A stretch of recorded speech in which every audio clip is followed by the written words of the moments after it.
Welcome, everybody. Once again, glad to be here, guys, for another incredible interview. I'm so excited. You guys know I'm always excited to be here and bring amazing guests to you, have great discussions. I think in discussions and important topics are what I bring, and all different points of view. And that is what I love to do. I love to get my guest points of view. And I love learning this way. So I think doing interviews like this is what I love to do, as you guys know. And I learned so much from my guest and from your guys' comments. So I do appreciate every one of you that do comment and send me emails, give me your feedback.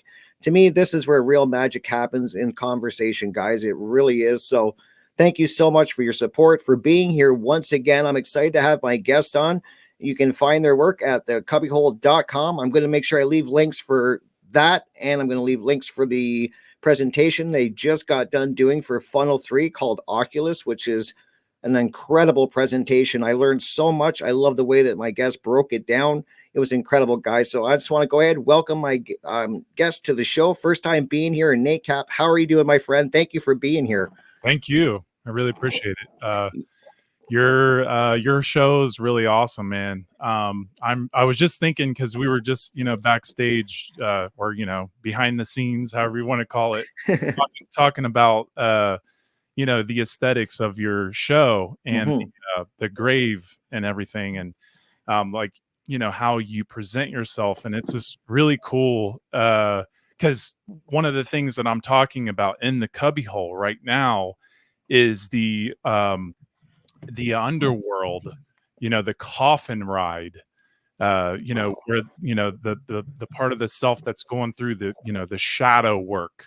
And it's just really interesting that I'm going through that as I'm coming on to your show, which it's about rising from the dead, the resurrection, dealing with Osiris. And I don't know if you're familiar with Osiris, that he's like an ancient Egyptian Neter god, and also the Masonic legend of Hiram Abiff is basically like a modern version of Osiris.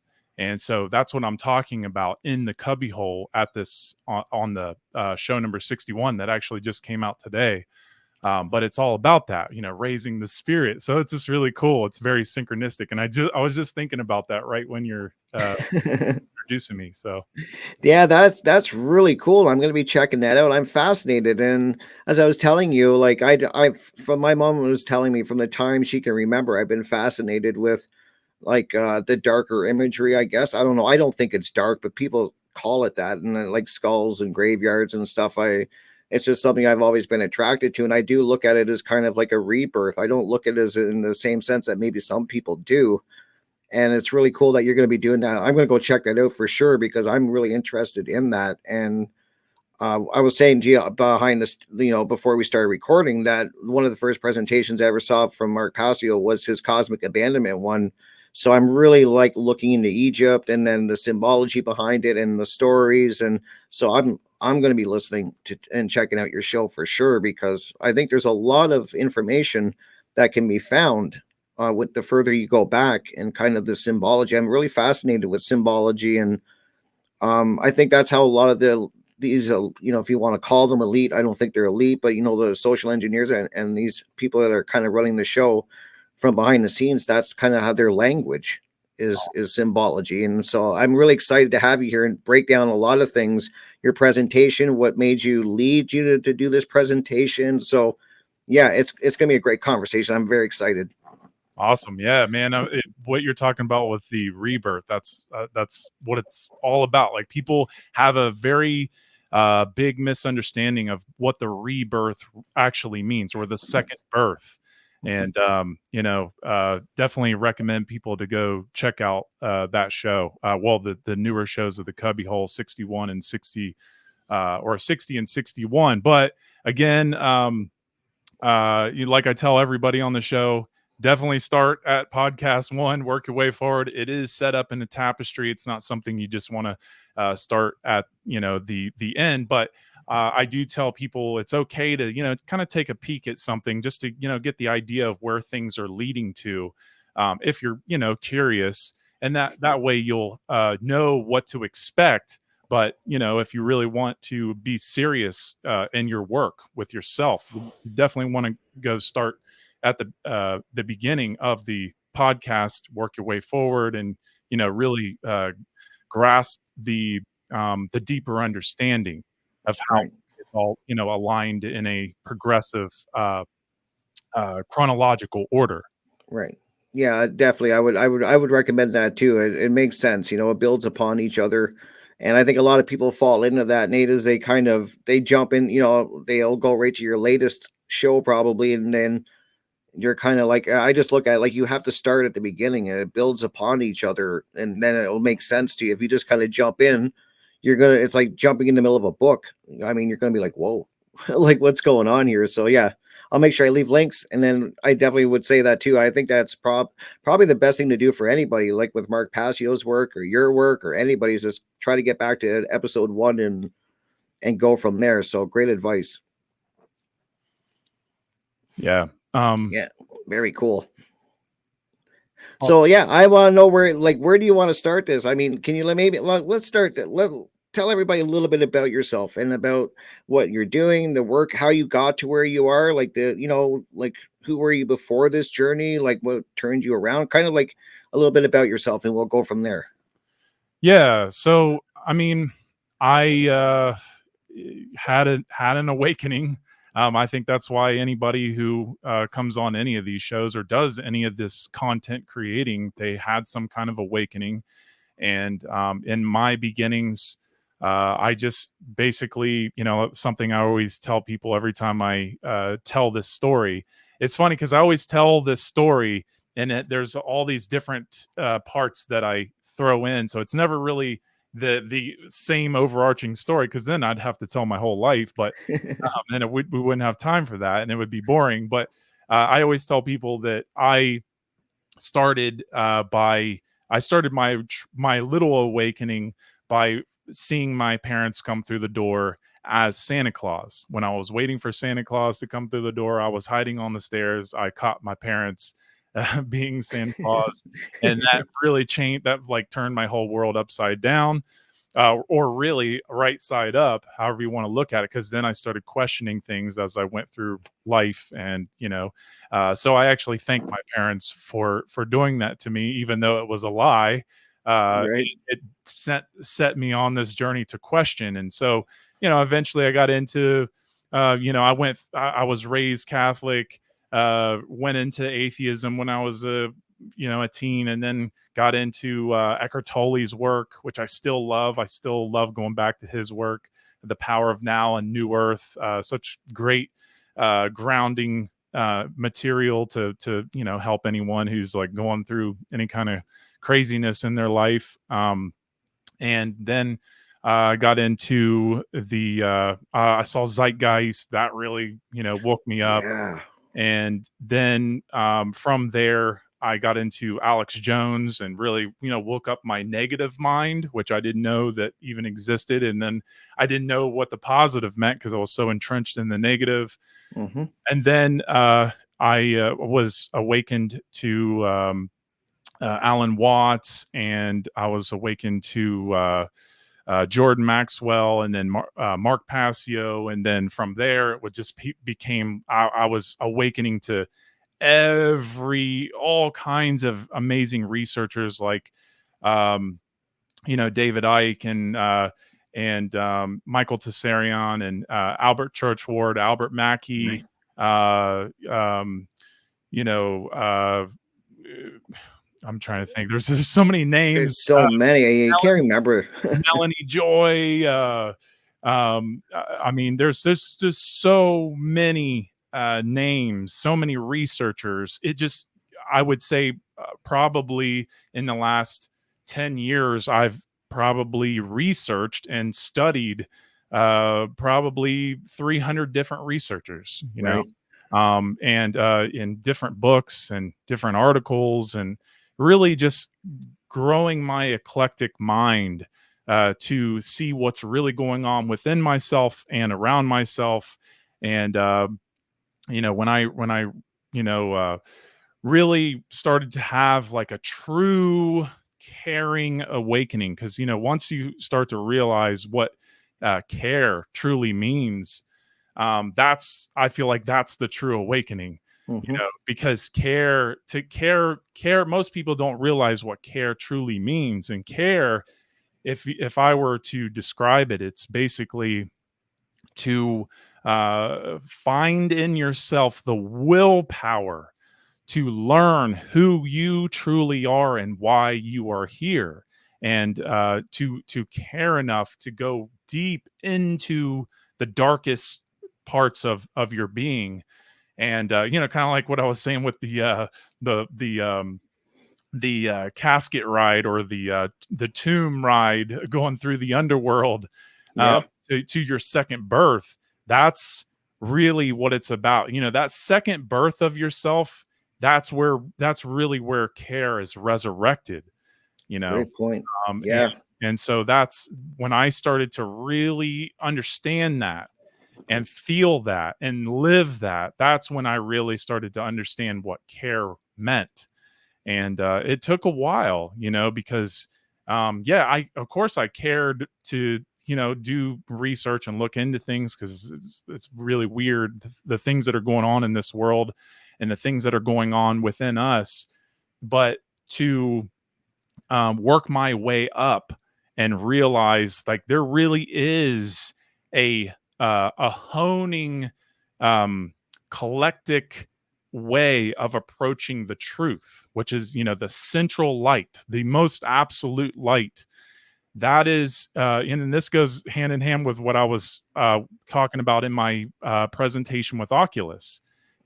I started to really understand that whatever is symbolically teaching us to go towards the center, towards the light, that is where we must go. And so I started to care enough to understand what that really meant, because Right.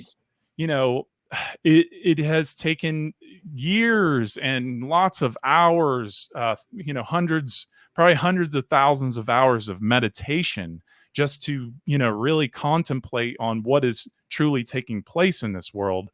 And anyway, so that led me all the way up to this point in time where I have finally started to see how everything is coming together to this, one Right. one point, because that's really what it's about. It really is about this one fixed point. Yeah. And because it's the aim, it is a target. Once you realize what that target means spiritually, and we'll get into that more as we Oh, go for through. sure.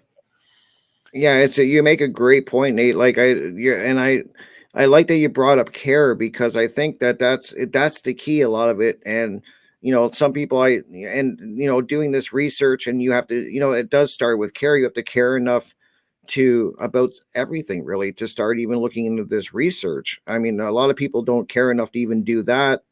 And then that's where I think the problem is. Care is so key, and you bring up great points. Like, I just think about, like, when I was kind of taking in information, and I, as I was, the further I go along, the more care I discover, and you really discover this.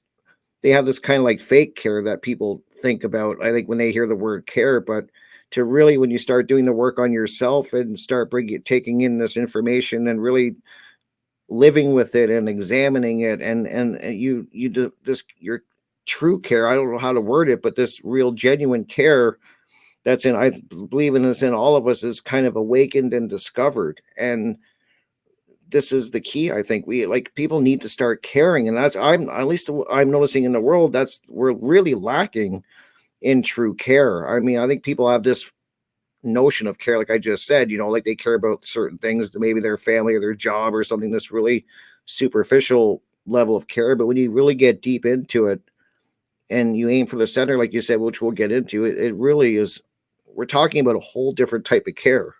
Yeah, it's what the way that I look at it is, it's the care that most people have is it's the virtue signaling care. It's Mm, like the care that I'm showing you that I care by buying you something, or by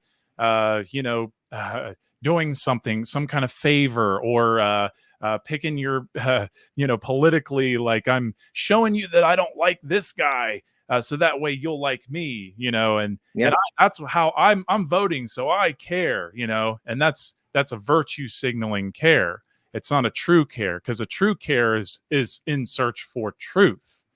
That's what true care is. Right. And a lot of people don't know what truth is, so therefore it becomes very difficult to care, right? Yep. And it's very interesting, because obviously we've all been so programmed to not care, and to not care means that we don't know who we are, and therefore we can be ruled easier through the mind, because we haven't worked on the aspects of the brain to find balance, and therefore we're not really living in a true upright manner, as a true raised human being that is Mhm. conscious. Because a conscious human being recognizes that they're not here to be ruled by others. They're not here to be slaves. They recognize that they're here to be sovereign human beings, and to Right. live free, to live without government, to live without the mindset of I need mommy and daddy to take care of me, aka the state. And therefore, being in that mindset, you're never going to understand what care is. And so that's why it's so important to take yourself. See, I was raised by so many, well, not raised, but I was around a lot of people in my life who told me, don't take yourself so serious. Don't take I've life. heard that. Yeah. I agree that you shouldn't take life so serious, but you need principle. Be serious in your principle first, because principles come first. It's a first thing. If we don't have principles and we're just acting hedonistically and laughing about everything, and making jokes all the time and just having fun, we have a high potential to lose everything, to lose Mhm. our whole well-being, to lose all our freedom. And that's what's happening right now. People are not in tune with their selves, therefore they don't understand that principles are very, very important. And once we get principled, then don't take yourself so serious. Right. That's the way I go about life, because um, I don't have time to just play around and be silly, knowing that slavery is taking place. It's hard. Yeah. I can't do that. Me being principled, I can't allow myself to do that. Yeah. Um, but it doesn't mean I don't enjoy the finer things in life. It doesn't mean that I don't, have fun and enjoy myself, because I certainly do. But I really put the work first, because it needs to be done first, because it's a principle, and That's a good point. yeah. And Great point. And that's what people are lacking is principles, like you said, that foundation. And when you were kind of talking about your journey, something really stuck out to me because it resonated with what you said. Is that you kind of went, because I was raised Catholic too, and went to a Catholic school for the first 8 years, and I've talked about it on my show. And then you said you kind of went into atheism, and I find that that's a common thing I hear with a lot of people that are in this process. They kind of, it seems to be this natural progression, and it was kind of the same for me. I was in the searching, and so I was looking for things. So then for a while I was like, okay, I'm going to look into Wiccan, so I would go and look into that. And then for a brief time, I was like, what's this Satanism about and stuff? And no, that's kind of not what I'm into. And then I went atheist, I don't really believe in anything. And, and it's just funny. Like it's kind of cool how you brought up that you went through the atheism process. Do you think that's a common, uh, a path that people go through in this journey of discovery and waking up? Absolutely. And I actually get into this in my presentation called Reillumination of the Imagination, because one of the things is like, if you pay attention to the phonetics in the way that we speak in, in terms of how a word can mean more than just, the surface level. For instance, we don't start out in left brain modalities. We don't start out in the aspects of left brain when we're a child, when we're born, right? We start out in right brain.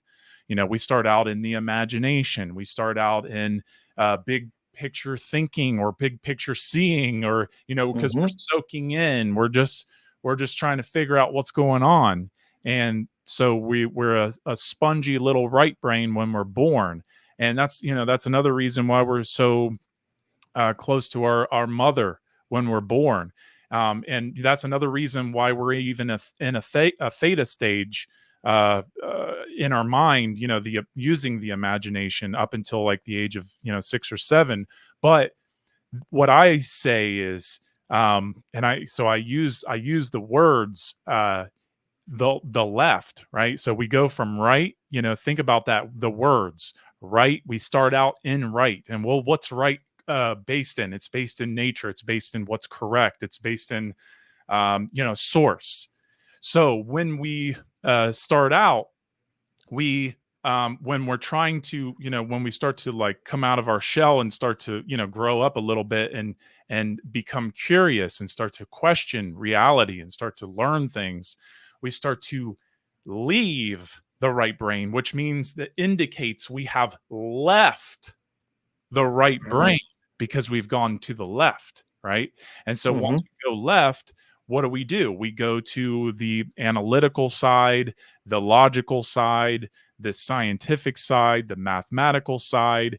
And so we start to really learn so much information that is very left brained, right? And Mm-hmm. so the way that I look at it is, when we're younger, because of indoctrination, we because in order to keep people divided, you have to keep some people very extremely right brain religious, and you have to keep the other half very extremely left brained religious, because it's also a religion too. But it's keeping people in that left brain modality of science, but not nature truly. And so it's about what I talk about in that presentation is how we leave. And if we get stuck in the left brain, that's when it becomes atheism. That's when it starts to become scientism, because we're going into the left brain. You could say that's when we're going from the age of 7 till 21 or older or whatever, because Mm-hmm. that's typically when we become atheists. A lot of us, we don't start out as atheists. We start out, most people start out Christian or Catholic or Muslim, or just in that type of family mindset.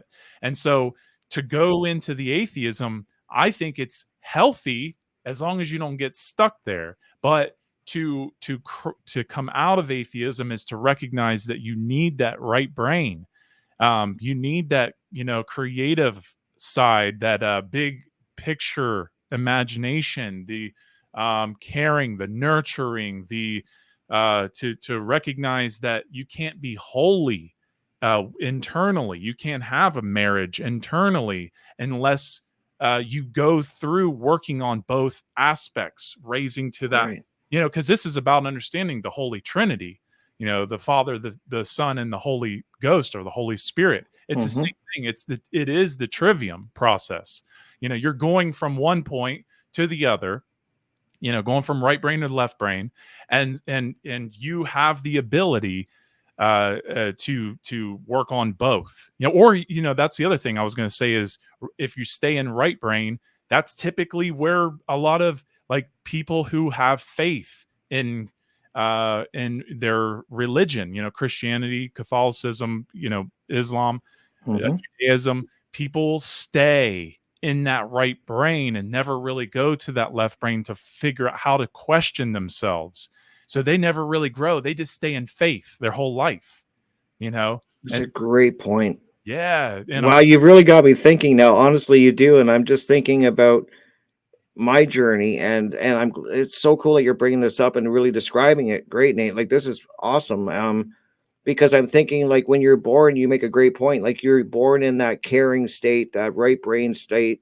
And then as soon as you get in, like, I just remember when I was younger, like my creativity, and I'm still very creative, but I've come around kind of like I've done this circle, but you're born that way. And I've talked many times on my show at other, different times about when you're born, you have this amazing creativity and this imagination and this and as soon as they put you into the schooling system, they start hammering that creative side out of you. And I still remember teachers telling me, like, get your head out of the clouds, stop daydreaming, and all of this, and really focus in on the left side and the scientific part or whatever, that left brain's kind of thing. And I think you make a great point that a lot of people don't come back. They get stuck in that. So you're dealing, and it's a great divide that they keep us in. I'm glad you brought that up too, that they keep us in.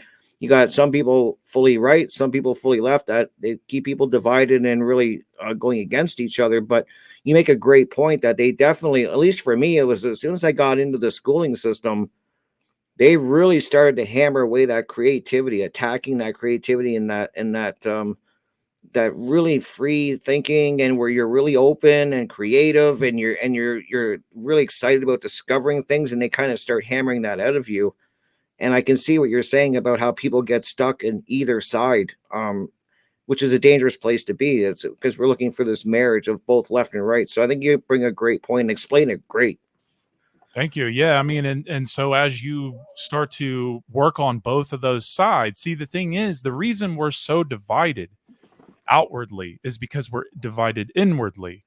And so as we recognize, oh, I'm more left-brained, and I'm conscious of that. I'm definitely more rigid in my skepticism. I'm definitely more logical and analytical, and more, and when I say logical, I mean like overly logical, to where it's just like it doesn't even make sense anymore, with no compassion, no care, or you overly mathematical about everything. But if you're more right brained, you could be more creative and more imaginative, or more, in a negative way, you could be more naive, right? Mm-hmm. And so we have to understand that when we have these imbalances, we have to that's what becoming conscious is about: recognizing where we have these imbalances and work on those places that need worked on, in order to create that bond.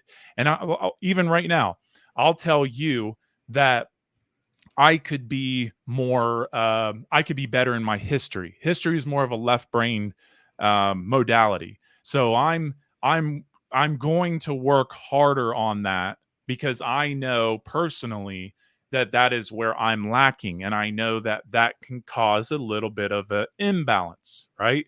And Mm-hmm. so I'm just expressing that I'm conscious and aware of that, right? And so Right. so we all have, and what does that take? That takes honesty, that takes care, to be able to say that to yourself. Because I talk to so many people who are like, oh, I'm balanced, I have a balanced brain, and then you're talking to them while they're talking about politics, or they're talking about their religion, Mm-hmm. being the number one, the only religion, the only great religion. And or you're talking to a Satanist who is just like, they're uh this is, you do whatever you want, and it's all about you. And it's just like, okay, well, like, okay, there's a lot of imbalance going on within someone like that, who is claiming that they are, they have some kind of equilibrium, or that they have some kind of balance within themselves, and that they don't. They're not being honest with you, they're not being honest with themselves, and they're not being honest with humanity. And Right. so it's about recognizing that, heart it's really comes down to heart-based intelligence, because heart-based intelligence is about understanding that the heart is at the center, And the heart, the ancient Egyptians understood the heart and the mind and the soul to be one. So that means that once we really are, because here's the thing, when we're, if you go too far in the left brain, you can become overly materialistic, right? Mm-hmm. So Yep. we have to remember that material is always trying to pull the spirit down, and the spirit is always trying to pull the material up, right? So it's about, spiritualism is levitation, materialism is based in gravity, right? So because that's, most people can only think materialistically. They can only think, that logic only lies in the hands of the material world. And so once we realize that, to levitate means to be spiritually raised, to understand that to find balance is to have a stronger mind, a balanced mind, because a balanced mind is understanding that the spirit is not overpowering and the material is not overpowering. It's Right. about Right. finding that sweet spot right in the middle. So that's about heart-based intelligence. Intelligence means, having that intellectual left brain side, and then having that creative right brain side, and then bridging them together, to have that intel, the intellect, and the I right in the middle of the word intelligence, and then the gents being the generative principle of care, to have the care, to have that centered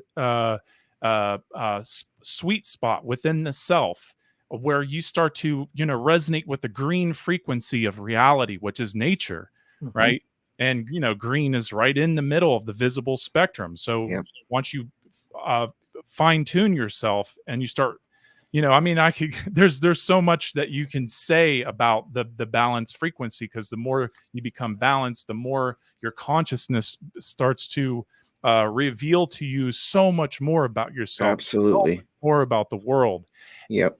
Even think about this: when your hemispheres come together, spiritually, obviously they're physically together, but when they come together as far as like working in unison with each other, that is the marriage, that is the wedlock.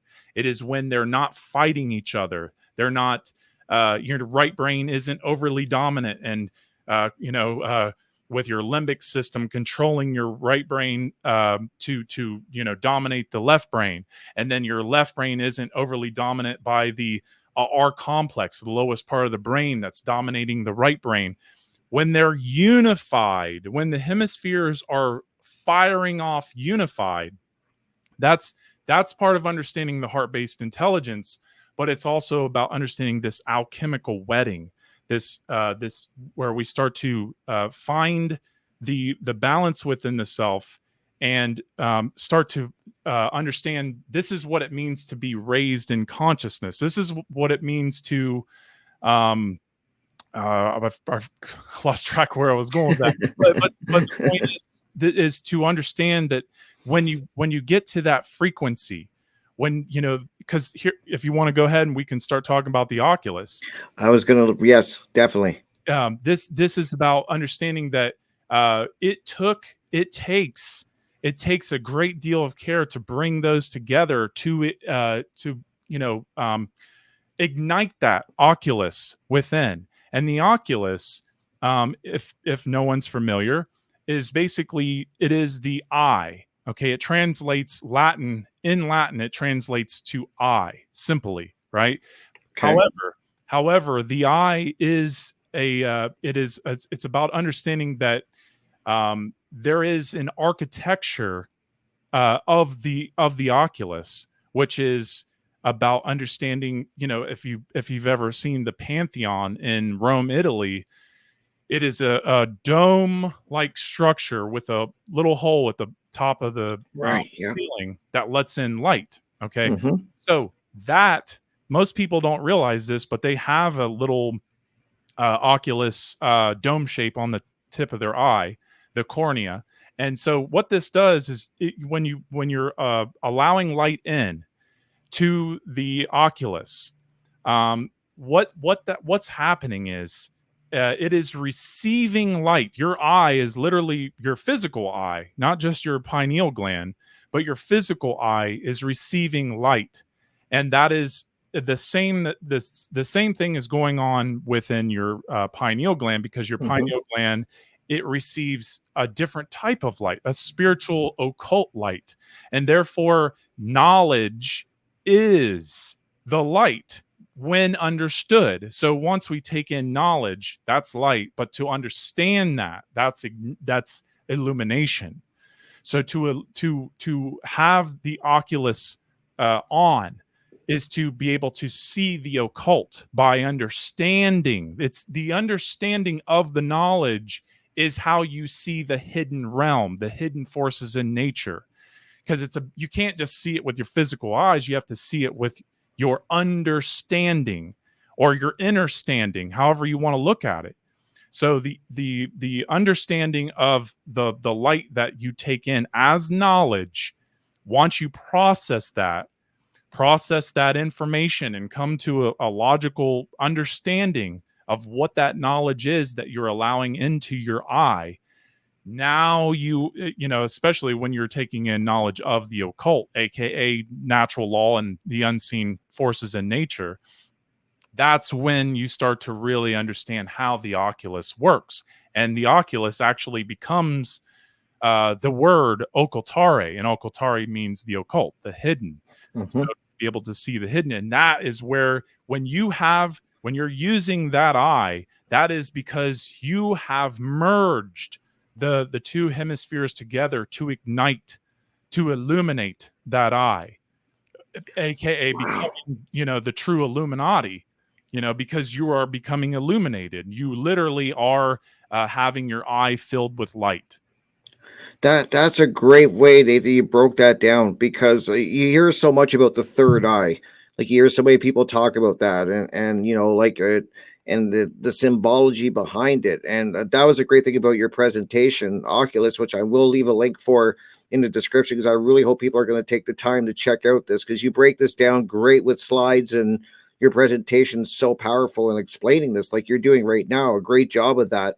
And everybody that's listening, I'm sure they've heard of this third eye, and everybody's got kind of their different idea of it. And what I wanted to ask you, Nate, is because you hear that people's pineal glands are calcified, and I always wondered if, I mean, I think physically that's probably going on in a physical sense, but I also wonder if I look at it as people are not able to, they may take in the information but are not able to really process it, and that's leading them to kind of be like that, their eye not open, if you know what I mean. Do you think that's what's going on? The ability to understand what you're taking in is really crucial to merge it.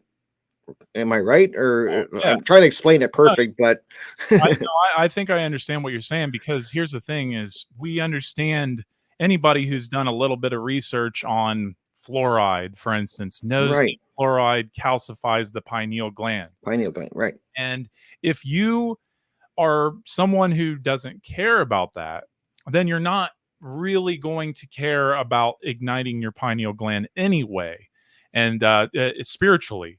And so, because if you're not willing to do things to be physically healthy, it becomes even harder to be spiritually healthy. And Absolutely. that doesn't Yeah. mean it doesn't mean that it only works in that way. It doesn't mean that you can't have a spiritual awakening unless you're, physically healthy. That's not what I'm saying at all. But what I am saying is that if we, I will say that I didn't really understand much about spirituality when I started to realize about, what was taking place with fluoride in the water. Once I started doing research, I was like, oh yeah, I don't think that's a good idea, because Right. anything's getting calcified within my body. I want to put a stop to that. So I Right. so I started getting non-fluoridated water. Started looking into what kind of water is good for you to drink. I mean, it's hard to say these days, but distilled water, I think, is your best bet in some ways if you're trying to really avoid fluoride. But Hmm. like if you're going to the store to get bottled fluoride, but I mean if you want to really get the fluoride out of your water, I think it's just best to get like reverse osmosis machine or something, that really can get rid of a lot of the metals and all the medicines that they put in the water and all that stuff, including Yeah, fluoride. So, but if you, and I actually did a piece of art called Fluoride, and that's cool. it's a spiritual piece of art with, the two broken columns and the eye on the floor. And that represents care being on the floor, represents the eye being on the floor. It's in materialism, trapped in that material floor, the checkerboard floor, the base Hmm. consciousness. And so that is exactly what has happened. That means we're calcified in the material. Literally, we're calcified in material, calcium. And Hmm. therefore, if we're not even willing to help ourselves get out of that, then it becomes even harder to go in the spiritual route. For sure. But I would say that people become very calcified in their logic and their critical thought, because they are living in the cognitive dissonance where their brain is fighting each other. The hemispheres or ideas or beliefs are getting hit with other ideas or other beliefs, and or different types of logic, and it's causing so much chaos in their mind and heart that they lock up For spirit, sure. and they don't want to look into it anymore, and they become literally mummified, in their casket, just like, yeah, I'm not going to look any further into this because I'm comfortable in my casket. I'm comfortable staying asleep. And Hmm. that's what these people don't realize that they're doing. They don't realize that they are ignoring one of the greatest parts of being human, which is going on this journey to question things and to be open to new ideas or different forms of logic that are brought to the table that go against their held beliefs. So they become so calcified that it becomes so hard to even pry their mind open. And it's That's scary. I'm sure very well. I mean, we all know people who are very calcified in their beliefs. Yep. Oh yeah. Absolutely. I know a few, and they're like granite. Like it's just they won't budge, and they're very very set in their ways. They're not really open to even looking at new things. You can bring it to them and try to show them or discuss it with them, and they just close right down. They'll walk away. They don't want any part of it. And but to me, what it shows, Nate, is that this what they fear, the most is this union of the left and right brain and the awakening of the opening of your third eye. Like that, obviously, they're doing everything to keep people from discovering this, right? So they want to keep this divide going on. So keep people's third eye totally calcified, shut, and keep them divided left or right, keep that division going. And because I do truly believe that that is what they fear, is people discovering this, what we're talking about, and then finding the power in it and discovering true care and what all comes along with that. That's such a powerful thing that I think they truly do fear that, so they do everything they can to keep people in these divided states. And you see it everywhere. I now more than ever I see everybody divided. They're all like kind of really set in their ways, and they're not really open to much by design. And I think it's so important that we're talking about this, because this marriage that you're talking about is what we're aiming for, but it's a process to get there. Absolutely, it is. And it's like the true divide really comes from the individual who is apathetic, does not care about looking into any and true information, or any correct or right information, because there is true and right, uh, correct information. Hmm. um, People are too lazy to open up a book right? Right. I mean, I It's open true. my books all the time, but I remember just like looking at books when I was a kid, never wanting to read them because I was too lazy, or I just, I also wasn't really curious, and I didn't really know how to read either. But that's because I was a kid, But Right.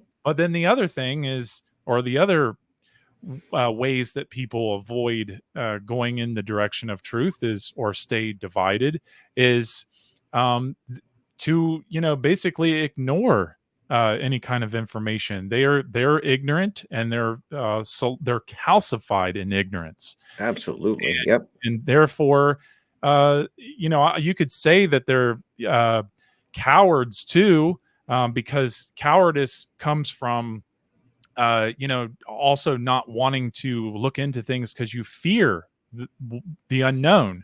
That's People, a big one. Yeah. yeah, they fear the unknown, so they become cowards. They become just calcified, locked up in their tomb. And it's really when you understand how much care it takes to get to the place of being more sovereign minded, you start to appreciate what that really takes and how much work that really takes. And then you also start to understand how people can stay in those boxes, Hmm. material boxes. There's a reason it's a box, because it's square too, because square represents material, right? So people are stuck in those boxes, and they don't want out because they're too cowardly, they're too lazy, they're too apathetic, and they really just ignore it all. They Yeah. do their best to ignore it all, and it's really, really those things are what really, even the people that are listening right now, I know it's hard. I know it's very difficult to overcome these things, because it's easy to get comfortable. It's so easy to just let go and drink your life away, or play video games all the time, or watch endless garbage news, or watch your favorite movie over and over, or just do a whole bunch of things that are never going to help you understand who you truly are. It's Great easy. point. Those things are so easy to do. And Hmm. so it's important to recognize that, become conscious of it, and realize there's so much more to you. There's so much beauty that is waiting to be unfolded or discovered within yourself. And the journey is so much more, to me, the journey is way more fun than playing a whole bunch of video games, because you're Yeah. actually living it.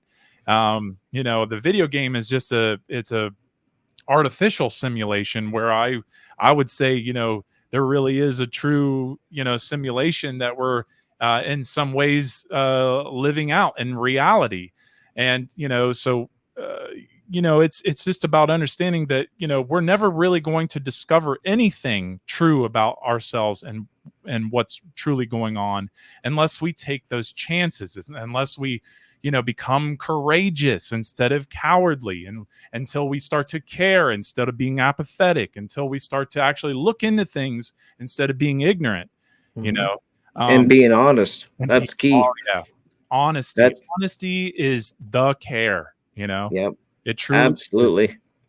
Yeah, it's that and you say it perfectly, like how you're describing this, how we're it's this union of the left and the right, and how people are so divided. And just where my mind was going, and I've thought about this, I think of, like, because we're trying to bring this marriage together of the left and the right, and to really get it all working as one unit. And I just think of, like, when I look at marriage is a perfect word, and I think of, like, how it expresses, and hopefully this will make sense to people. But when I look at people in that I know that are happily married, and it's the same dynamic that should be going on individually inside of us, but it expresses when you see a happy marriage. You see the left and the right, they come together, and it forms this perfect union. And I'm so aware of it now when I've seen people that have been married for, you see so many years, and it's just perfect. But it's because the left and the right are doing their role, I guess, to bring this together. And so you got two people bringing the care, and the left and the right, and it comes together, and you get this beautiful marriage. And that's where my mind went when I heard you describing that. I just think of people that are in a really great marriage, but there is this balance that they kind of form together, and it all works. Absolutely. And I'm glad that you're bringing this up, because this was what I was wanting to say earlier, because one of the things that you talked about and touched on was this idea of Saturn with the wedding ring, And or yes. as the wedding ring. And I think that's such a great thing that you brought up, because I think about that too, because when you understand that Saturn is actually associated with the base metals, okay, because Saturn is looked at as, from with the naked eye, Saturn becomes one of the especially when you look at the ancient world, Saturn's looked at as like the most outer ring planet that Mm-hmm. encapsulates the sun, right? And so therefore it is the furthest out from the light, therefore it is in the dark, right? And Mm-hmm. so when you think about the circled dot, the circle represents, and you have to understand the context here, because when we're talking about the circle and the point within the middle, we have to understand that there's two aspects taking place. And if you separate the circle from the dot, you can obviously you can describe what they mean a little bit differently, but together, um, in order to understand them together, you have to understand them dualistically. So, Right. uh, when you understand that darkness is where we rise from, darkness is where we come from. We come from the darkness. We come because this is what alchemy means. Alchemy means from darkness. And when you break it down, chem means from dark, or from the darkness. And so um, and that comes from Kemet, the land of the black or dark, Mm-hmm. which is actually what Egypt is called. Um, but the point is about coming out of the dark self, the dark aspects of the self, the sacred feminine, right? To raise from the sacred feminine into the point, to find the point. The point is the light.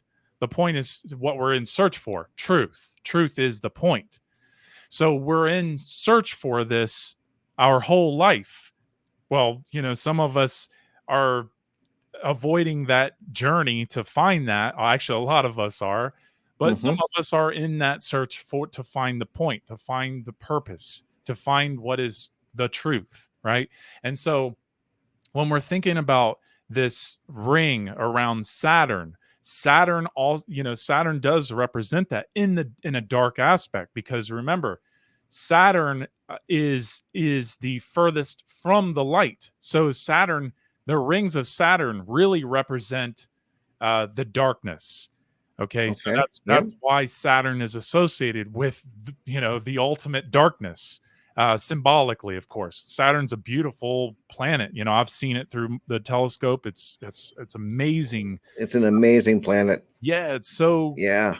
beautiful looking. But the point is that we have to recognize it symbolically as being furthest from the sun, which is we start in the ring of life, right? The ring of life is the whole, right? We come from a hole, we are born into a hole, the Holy Spirit, right? The Holy Ghost, right? And so we're born from the womb of the Holy Ghost, the Holy Spirit, which is the female, the feminine, the mother of the whole universe. We're born from that physically and spiritually.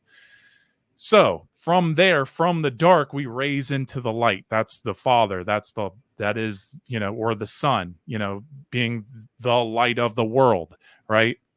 And so, that's why the sun is the central point of the solar system. So the you have Saturn going around the sun. And that's why Saturn is even associated with time, because it's, you know, it's about understanding, you know, the even though the second hand and the small hand, or the second hand and the oh my god, I forget the name of the clock hands, but anyway, Right.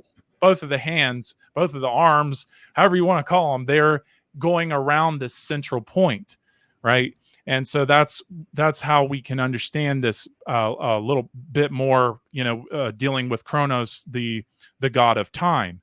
How now, as far as Saturn being associated with the ring, the wedding ring, I would even go even further than that, even though I agree with it, because it's a ring that is in a ring around Mm-hmm. the sun. So it makes sense, right?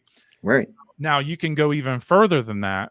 And the solar eclipse actually creates the true wedding ring. And as far as symbolically, because sun is Ah. associated with masculine, moon is associated with feminine. It's lunar energy, right? You have solar energy and lunar energy. And when the moon eclipses the sun, it creates a ring. And then there's a little spark of light, being the diamond, right? That's where we get the diamond ring, right? Yes. And this is what's even more impressive. Why does a man traditionally put the ring on the finger of the female?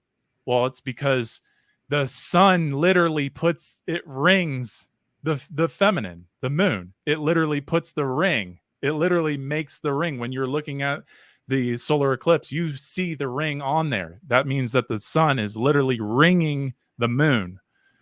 You know, it's That wet. is so cool. It's wet moon. Now, take it even further, something that is actually in our own being. When the moment of conception, when the sperm is accepted into the egg of the female, back in 2012, they actually captured an image, a video of the moment of conception where the divine spark happens. It's I didn't even know, this till last year.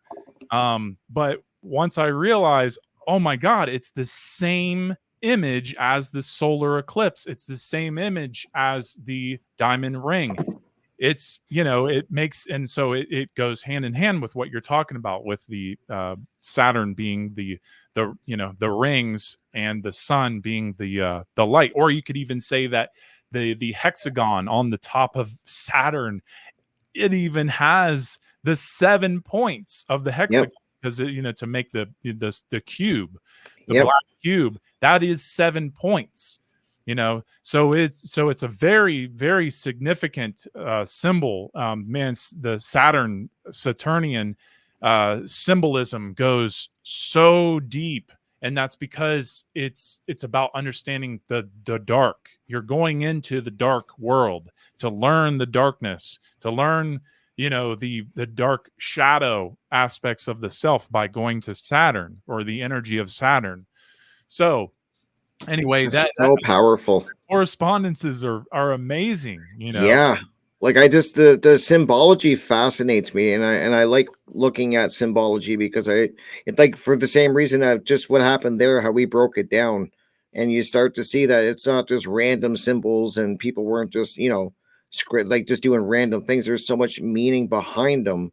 And that was kind of like, I'm so glad that you kind of broke that down. That was so amazing. And that was like the whole, I remember hearing about, I wish I could remember who was talking about it, but the, you know, the rings of Saturn, and how that's like we were just describing with marriage, and then why women wear earrings. It's to worship Saturn. And I just found it so fascinating. And then this journey into symbology and how you break it down. And then in your presentation, like you were saying, the circle with the dot in the middle, the, you know, the bullseye. And I was just like, wow, like you were the first person I've ever seen break it down with that symbol. I've never seen anyone else talk about the circle with the dot in the middle, and how you break it down like you were just doing and explaining it. And there's such power in symbology, and a lot of people just kind of dismiss it.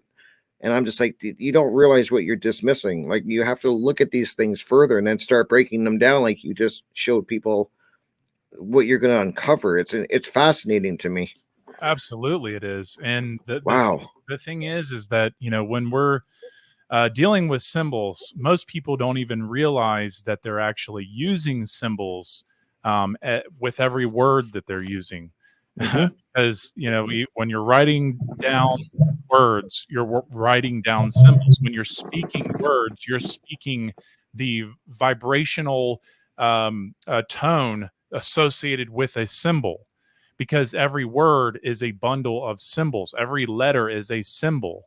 And so it is a principle. It's, you know, and the reason it's a principle is because it is what we use to communicate with each other. And so the more we can understand that we're using symbols as principles, then I think, you know, and this is kind of something I've talked about before, is that, you know, if we can learn how to say what I just said more to people who are skeptical of symbolism, I think Mm-hmm. that's they'll start to understand and appreciate more of what a symbol actually can do. Now, obviously, like there's a lot more to a symbol than a letter in a word. You know, there's a lot more that can be said about it, because you know, not every letter has the same meaning as the other letter. So Mm-hmm. obviously, everything, really everything can be symbolic. Really, you know, when you really open your mind to the world of symbolism, but it's really more important to see it as principles. And Right. you know, when you're talking about a circle, you're talking about you know, you're talking about something, or a circle and a dot. You're talking about two two parts, two symbols together that are merged together, that are you know, like for instance, when you think about a circle, you think of eternity. You know, Mm-hmm. you think of a hole. You think of you can think of a hole being, you know, holy, or just a hole, like going down the rabbit hole. Um, or you can look at it as a, you know, 360 degrees. There's so much knowledge that is stored just in that symbol alone. Right. And Yep. so then once you bring that dot in there, now you have a target.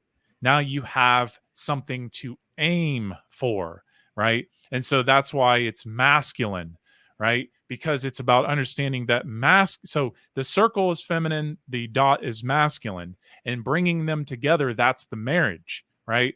And Mm-hmm. so uh we can't have one without the other. You know, this is something I was talking about with, you know, like for instance, if you were to shoot your, if you have a gun with a scope on it, you have crosshairs. Well, Mm-hmm. why do you have crosshairs? Well, if you didn't have crosshairs, you might as well not have a scope, right? Right. Yep. So, you know, if you're shooting at something, you don't even use the scope. It's pointless, right? Pointless. See, it's Yep. pointless. So, but at the moment you put the crosshairs on there, now you have something to aim for. But you know, if take the scope off, and you know, just if you have just the point, well, then you don't have a circle around it. Now you don't have you know, a circumference. You don't have depth in between you and what you're aiming for. And so Right. that's what the circle does. The circle gives you depth. The circle gives you depth in your inward journey. You know, because if you just went right to the dot, it'd be game over. You know, going right Mm-hmm. to truth, you can't just go to truth. So that's why. Now, this is something that, you know, I discovered for myself, because I've heard other researchers talk about this circle dot, and it's definitely something that you can find within the geometry of esoteric Freemasonry. Now, obviously, there's a lot of other, you know, I mean, you look at astrotheology, look at the zodiac; it has the light right in the middle. It's, you know, Right. about Yep. understanding that central light. That's all what it's about. That central absolute light being truth. And so, but what I discovered was I started to learn about what's called the winding staircase or the spiral staircase. Okay. And this is very, very significant in esoteric Freemasonry, but I've seen it in other esoteric systems. But if you understand that the winding staircase is something where it's an unfoldment, right? When you're going up the stairs, you're unfolding more and more truth, right? That's the symbolic idea, right? Because you can't Mhm. really, because you can't just beamline to the truth. You can't just end up at the truth all at once already. That it doesn't make any sense, because that means that growth doesn't even matter. Right. Yeah. Growth is about going up that spiritual staircase, that symbolic staircase, not knowing, having faith that you're going to find more truth as you go around that turn, because you can't see the steps as you go around the turn. They just keep unfolding, right? And so what I realized was, oh, the dot represents raised. Okay. Hmm. That's why I got into the cone. The dot is the point of a cone upside down, right? And then the circle is the base. It is, so the point raised is, if you have the circle dot, let's just say you got a circle dot laying on the ground, and then you take your fingers and pull that dot up. Now you have like a pole with a point at the top. Hmm. Okay, Right. that represents symbolically being raised consciously. And so, how do you get there though? You can't. So if you're starting from the base, being free will, right? You have where free will is infinite choices, right? So that's why the circle represents free will. The point, the dot, represents determinism. So how do we get to the dot? How do we the dot also represents truth. So how do we get to it? Well, the spiral symbol, because the spiral symbol is a spiritual development symbol. That's what spirituality represents. Spirituality is the unfoldment of reality, of your journey, because you don't just go right to the point, you go on a journey. Journey. And that's what's so cool Yeah. about life, is that journey, the spiral. That's what makes us spiritual. That's why it's a personal journey, right? The personal journey is that spiral, taking that path, that spiral path, the spire. I call it the spire path, to that point, because the spire literally means uh, you know going into a point, right? So we're we're basically pencils, like we start out as dull pencils, right? where, Hmm. where if you look at the end of a pencil, you can see the lead, and that's the point, right? The circled dot. And then you sharpen it, and it's like you go from being dull to a sharp point, a pencil, right? Right. It's about being raised, right? The point is being raised, and so you become sharp. And that's the point. It's that's Yeah, that's exactly. amazing. So Yeah, that's a great way to put it. Like I'm just it really explains it well, and I remember in your presentation too, and you made a great point that a lot of people will say like, what's even the point of being here? What's the point of life? Like, and you kind of like, and you're summing it up, you're kind of describing it right now, is it's the journey. I mean, it's like people I can always hear people saying that, like, what is the point of being here? I don't under why am I here? And I think they miss the big what you're describing. It's this journey to truth that we all have to take, and it starts with working on ourselves, and then it goes forward. That's right. That's right. It's a forward progression. And that's why it's associated with natural law. The point is natural law. It's fixed. The point is fixed, Yep. right? And therefore, if we're on our journey, we have to understand that the only way that we're going to, because see, we can stay in free will, the circle, right? We have the That's ability. endless. That's right. Just It's keep, endless. yeah. Yeah, it's endless. It's endless, and there's no, look what's happening, no growth.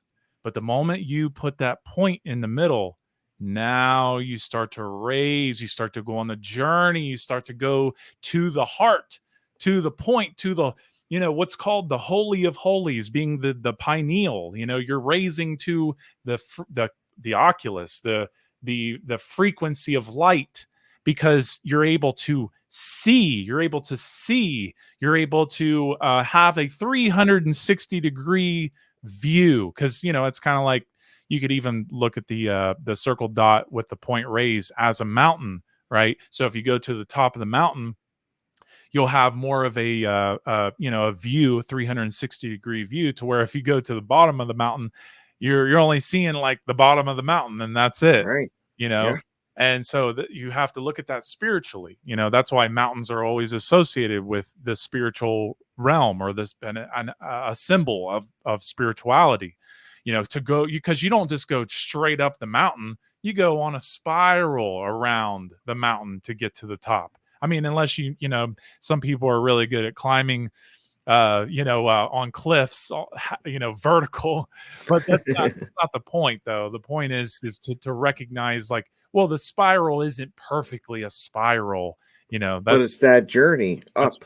that's right. It's And it makes a lot of sense, and I'm just thinking about that like this, and I think it maybe, and I'm just wondering, I like to think out loud a lot when I'm talking to people, but I think about this need, maybe there's that need, why people have this need to even climb these mountains. It's resonating, there's something resonating deep within them, and they know that this is that journey that we're all on, like, to get to the top. And I just think maybe I'm just one thinking that, like, I mean, maybe that's something deep down, is that's why they want to do that journey. They want to get to the top of this mountain. Something's resonating with them, I guess. I'm not sure how to word it, but that's where my mind is going when I hear you describing that, because you have some people just have this need. So yeah, it's interesting. it's about I mean, literally and spiritually, it's about growing up to adult. yeah, Because yeah, what are we raised to every day? We raise to light, the sunlight, right? So we that's go true. to sleep at night in the darkness, and then we raise to sunlight with the trees, with the animals, with the birds, with the plant life. Everything raises during the sun, and Hmm. that's symbolically, spiritually, it is the light. It is akin to our own light. We raise in light. And once when we're going up that mountain, we're getting as close as we can to that light. To the light. Hmm. Wow. That's fast. Like, now you really got me thinking. Like, I'll be thinking about this all night. I know I will be, because you're really breaking it down, and really making it really, like you're breaking it down in so many different ways. So we can come at this from different ways in this journey, and it's all comes down to this marriage, though, within, like, the discovery of ourselves and who we truly are. And it seems that so many of the conversations I have, and we get really deep into these conversations, it always seems to come back to the journey begins inside yourself, and discovering who you truly are, and then taking this journey. And that's what I think a lot of people are missing. And I've said it 100 times, and I probably say it another 1,000 by the time I'm done ever doing this. Is that I think that's what people are lacking and really missing.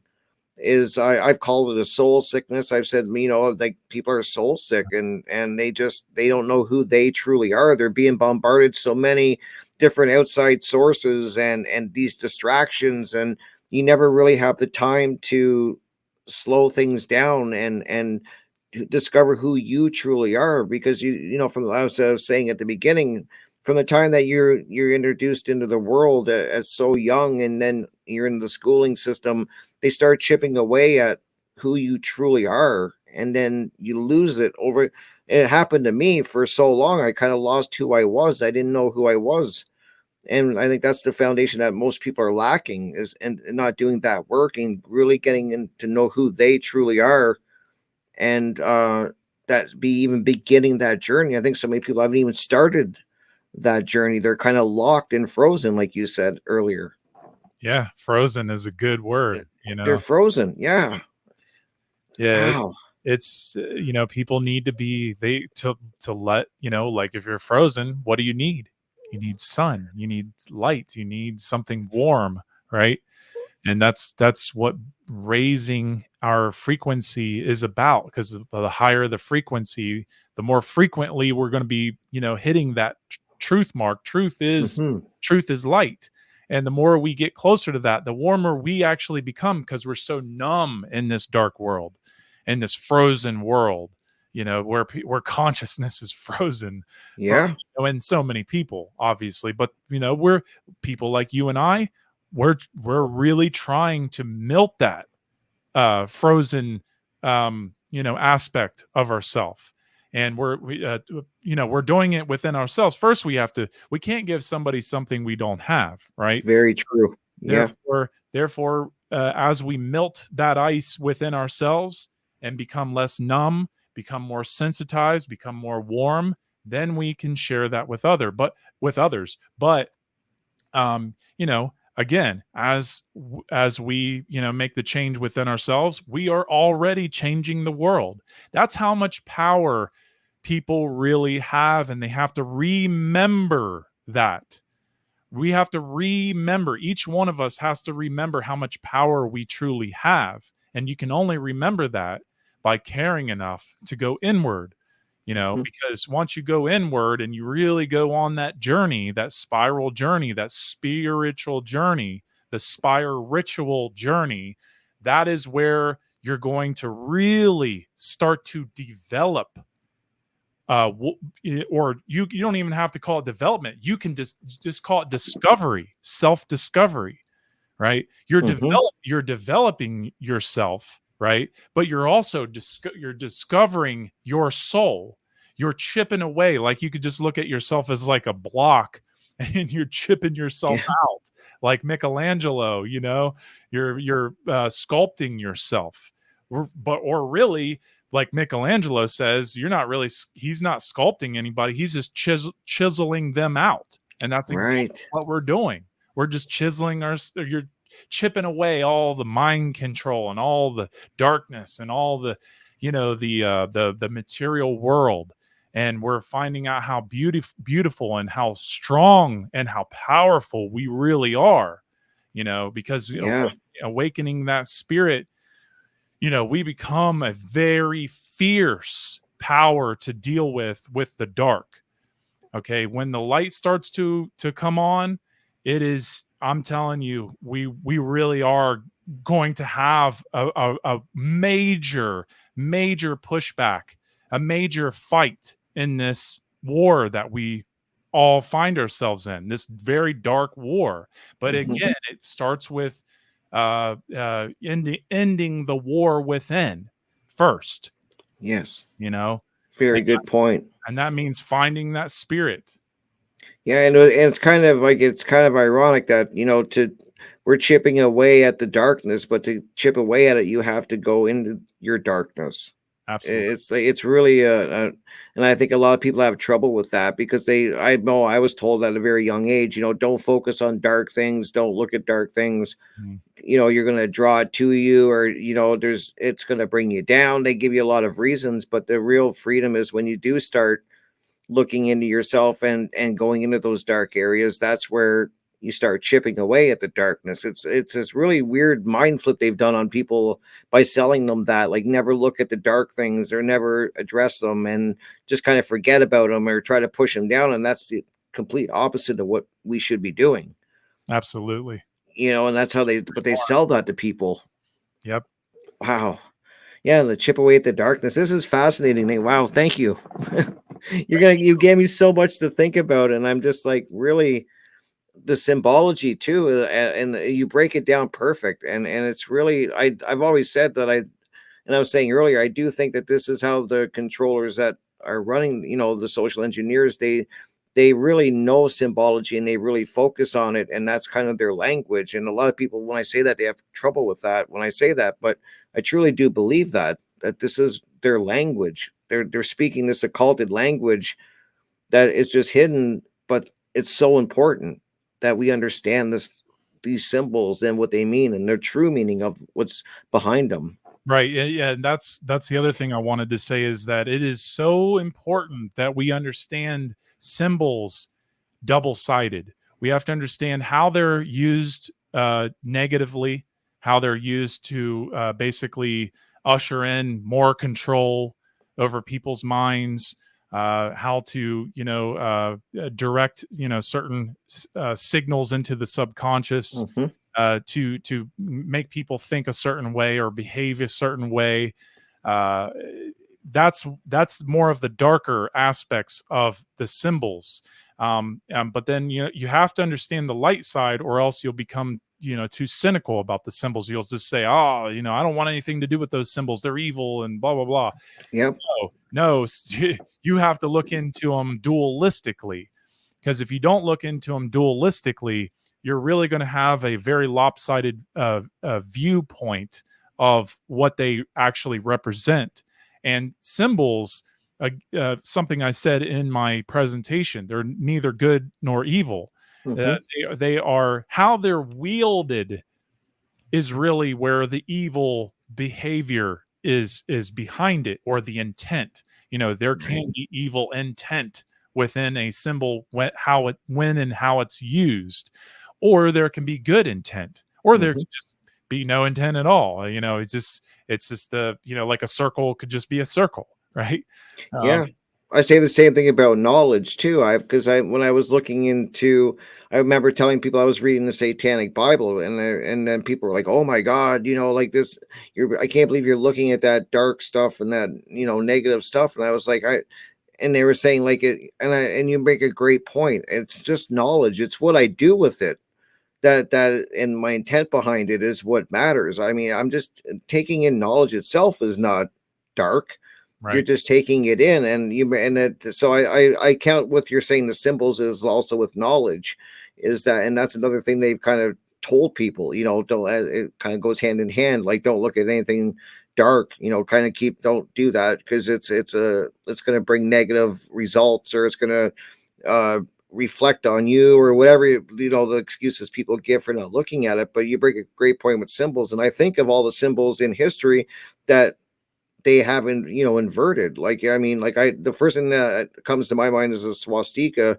As soon as you show that image to somebody, what they're going to think. But then when you look behind the symbol itself and where it comes from, there's a light aspect to it. It's not, Yeah. they inverted it. It's, and that's such an important part that you've brought up. But it just goes to show you, when people say symbols don't do anything, Hmm. it's They're like, so powerful. if you if you are let's say a Jew, and you're saying, well, symbols don't do anything, and then some bald white guy comes in the room with a big swastika on his chest, I guarantee you he's going to rethink, thinking what he just said, that symbols don't do anything or can't do Yeah. anything, because they're doing something to you internally for a reason. It's because there's an intent that is charged within the symbol. If we feed a symbol a lot of negativity, collectively, if we all just believe that just like the swastika didn't do anything wrong to anybody, but we Right. charged that swastika with so much hate and so much anger and so much fear that it became a symbol of hate, a symbol of fear, a symbol of violence. And not to mention the things that went on with it while Hmm. it was being used in that way. So Yep. so what that means is, people don't realize that they are being affected, through the conditioning of what is associated with the symbol that makes the symbol that powerful.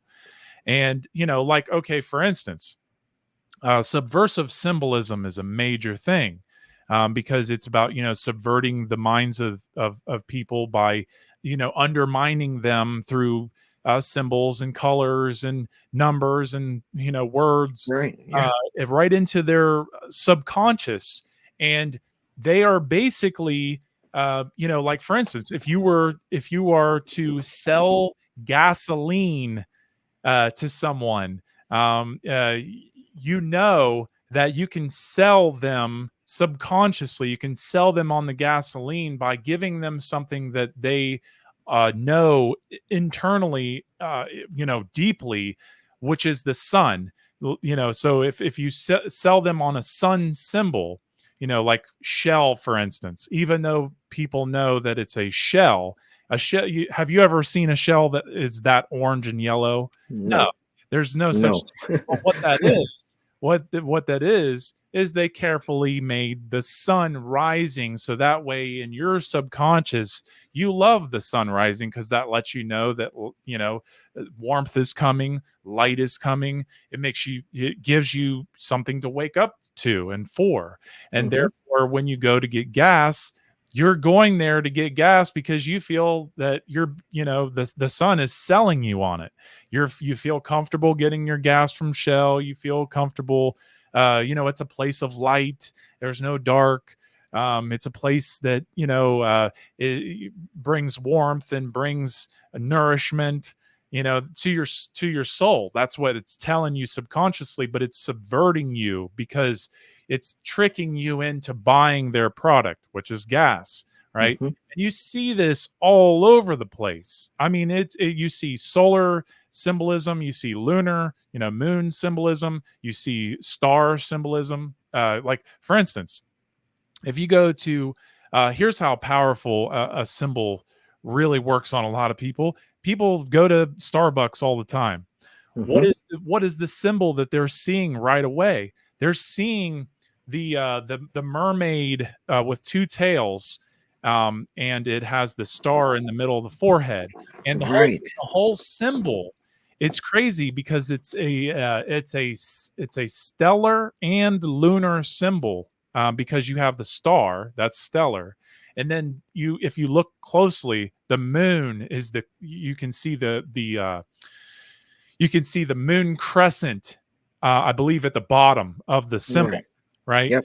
And that moon is, kind of like right behind the moon would be, where the tails are, coming up by the forehead, or by the head of the female being of the logo. Hmm. But what that symbol is telling you constantly is not just that coffee is ready for you, but it's selling you on the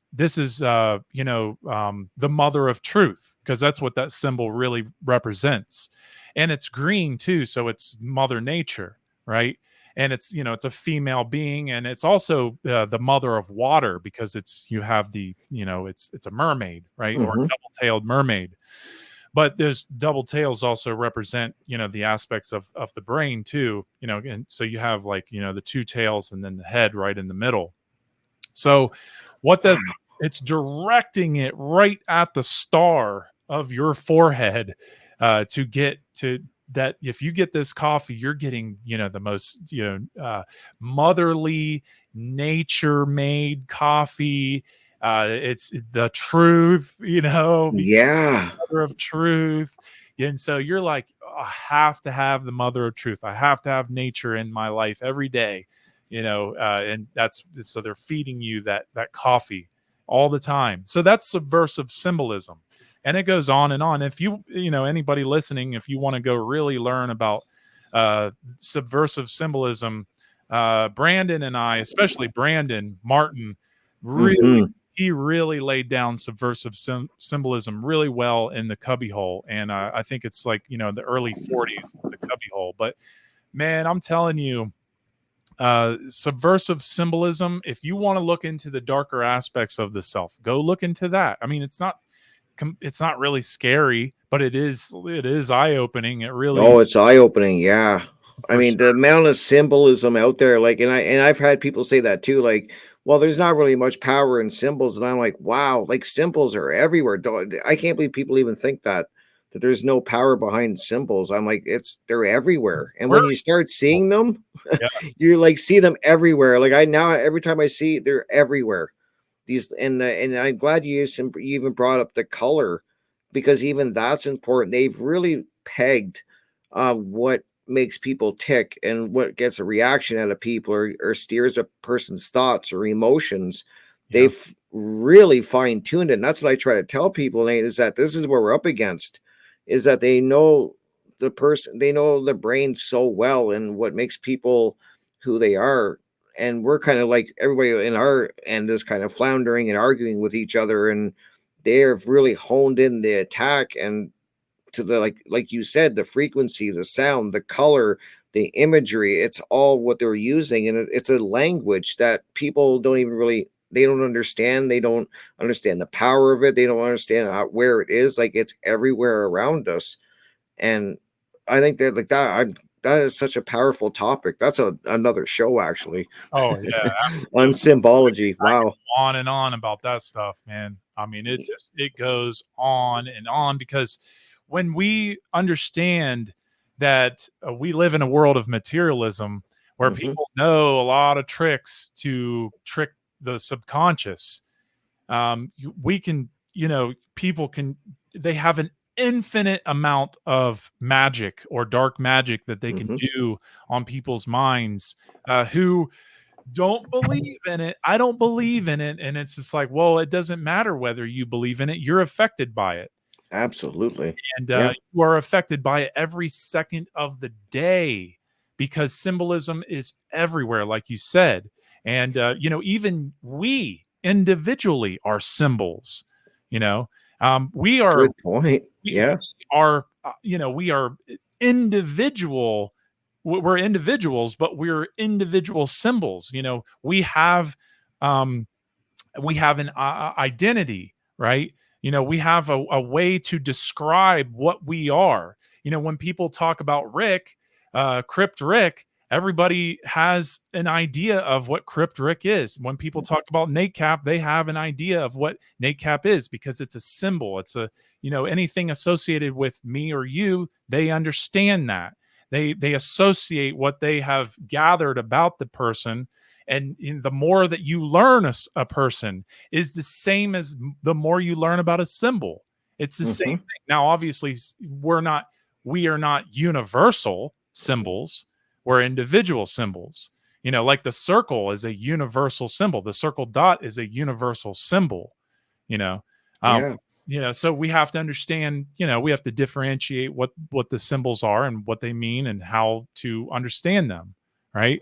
So Absolutely. That's such a great. Yeah, we're gonna have to. I'm gonna have to get you back to. We can do a show just on really breaking down symbols and how they affect us, and that would be such a powerful show, and maybe it would make people kind of like open their eyes and see just like how bad the programming is out there, because once you see it, you can't unsee it, and it's everywhere. Like I was saying just a minute ago, and you're just kind of like, wow. And then that was kind of like when I really realized what we're up against in this. And people have to realize that they're that good at what they do. The social engineers, they know what they're doing so well, as I was saying. And so that would be such a powerful show. And I'd love to have you back, and Nate, to thank you. definitely to do a part two, because wow. Oh man, that'd be fun. I'm Yeah. way down. I know, like it's an incredible. Like, I just really enjoying this conversation, and I was saying I really enjoyed your presentation, just because. And I really hope you guys will go check this out. Please go check it out. I'm going to leave links in the description, as I keep saying, for the Freedom Under Natural Law conference that just happened, Funnel, and for the Trivium, the Nate's presentation, Oculus is there. There's so many amazing presentations, but I'm hoping people are really going, because you do a great job of breaking down like what we're talking about, the circle with the dot and then the spiral. And I remember like when you were describing the spiral, I was like, and then I thought of stare, like you see a lot of the Freemason symbology, and you'll see the steps, the progression. And I'm like, when you see that, you're like, wow, that's even all over, is this journey towards the light. And it's just like, Absolutely. yeah, these steps that people have to take. But the first step is you have to get honest with yourself. I think that's the step, as I was saying earlier, most people fear the most, and it starts within. Like, you have to get honest with yourself, brutally honest actually, and do the work, and start chipping away, as you were saying, like, chipping away at the darkness to kind of start your journey. Or you're going to be in this, like you said, you're going to be in infinity, people are going to be in this circle. Yeah. Yeah, that's the you want to get out of that circle because Absolutely. Yeah. So, oh, and think about this, just to add to that, okay. circle, if you look up the word, um, void, void, Okay. void is that is the circle, the etymology of void is chaos. So think about that because the circle represents the void, right? Hmm. Because without the dot, it's a void, right? And that's chaos. And the word void broken down is chaos. So if you're living in just free will, just doing whatever you want, live hedonistically, live laughing your life away with no principles, and don't care about what's going on in the world, too ignorant, willfully ignorant to look Hmm. into anything, that is chaos. That's what leads to chaos. So it's about understanding that if you don't have the point, if you don't have the fixed point to go to, being natural law, then you live in a world of chaos. You live in a world of just people having no empathy, no compassion for for freedom, no drive for freedom, because that's what that point represents as well. It represents freedom. Hmm. And so to take that journey, because that spiral is a bridge. It's a bridge from free will to determinism. But a bridge is what? Bridge holds everything together. It's not like you go to determinism because that means you'd be going into an imbalance. Right. But it means, if you stay in the circle, that's the imbalance as well. That's a really bad imbalance. But either way, Wow. it's not good. So you have to, when you're going on that spiral, it's about building that bridge. It's about building a strong bridge to that point to really hold yourself together and make the right choices in life, and not That the makes chaotic choices. right. And it just and are we and then I just think about way the state of the world is now. uh People are living chaotic. I mean, it just look at the results of where what we're seeing in the world now. To me, is what I know is what's, it's manifesting now, but this is what because of what's happened in the past, and now we're kind of seeing the manifestation of it. And now, if anyone's being honest, are we seeing are we seeing chaos? I see chaos everywhere. I see people lost. I mean, they're just, they're infighting. They don't know who they are, as we were saying. They're just kind of all over, and they're very, very in ego. I mean, and that's another great topic I want to get into with someday too, is ego and the power of the ego. And but you see people living like definitely a satanic lifestyle where they just care about themselves, and it's this chaotic state that we're in. And it's just because people are in that circle, they're not there yet. They're not even on the path yet. Wow. Absolutely. Yeah, that's the truth. The spiritual journey is it's a journey of being alone, to learn how to be alone. But that does not mean be alone where you isolate yourself and you can't talk to anybody. It just means that the spiritual journey is very, very solo, Hmm. because a spiritual journey cannot be a cult journey. It can't. It's impossible. But that's what a circle is for. A circle, to be in circles, well, especially like cult circles, or religious circles. That's groupthink, right? That's never going to do us any good. So this to see, here's the thing: if you want to align with people, the best way to align is to go on this journey of going towards the fixed point, which is natural law. It is the binding law that we're the more, because it's an unfoldment. What people don't even realize, a lot of people in the freedom movement who are new to natural law. Natural law is not something that you just learn and it's done. It's an Right. unfoldment, and that's why it's the crux of the occult, because it always unfolds into everything, into your new part of your journey, because that is every step that unfolds is about learning where natural law is going, you know. And that because natural law is what brings us back to nature. and Right. and so the more that we keep searching, it's about understanding that that unfoldment of that spiral is taking us closer and closer to that point. And when we do that, the point is, when we do that, we are automatically aligning to those who are aligning to truth, aka natural law, aka Hmm. the source, right, the light. And so therefore we don't have to be in a circle.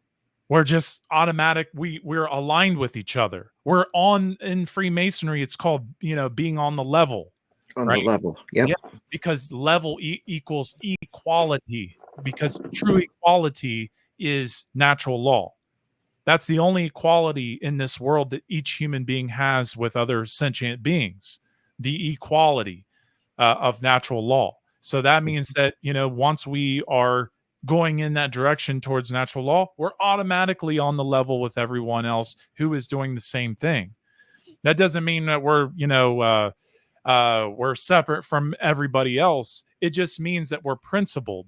And to be principled into natural law means that you're going towards the fixed point, and you're doing it on your own. You're not doing it through groupthink. You're not doing it through um, some kind of cult. You're doing it because you know it's the right thing to do as an individual. Exactly.